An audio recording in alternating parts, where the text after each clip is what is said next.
Um, so how to prepare to IB, things you should be focused on senior year. I'd say, you know, well, so if you already have I don't know what timeline are you? I don't even know if, people already have jobs for the summer, how that works, but um, I'd say, continue even after, let's say, like, you're going to be in a banking internship, or, even if you don't, I'd say continuing to just consistently have conversations with people, and you just keep learning.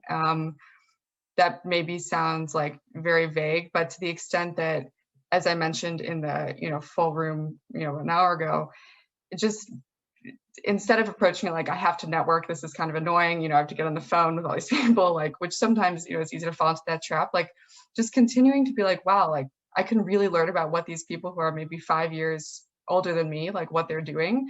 And that actually really does help, right? Because you really want to figure out, like, what is their lifestyle like what are they actually doing day to day?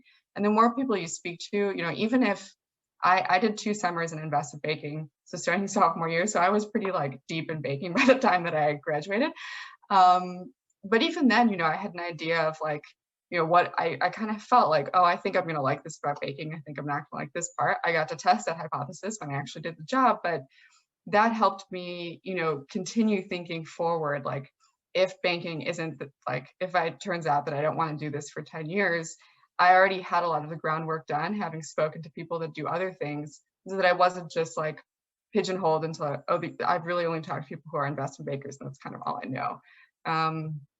So I'd say, yeah, like continuing that process. And again, just while you're in college, like taking advantage of just doing things that are awesome and interesting. And even if they're not perfectly aligned with finance, like that's okay, and even better, right? Like, you want to just continue, like, be an interesting person and like do things that you actually care about. I think that's just a foolproof way to that'll come through no matter what you do after college.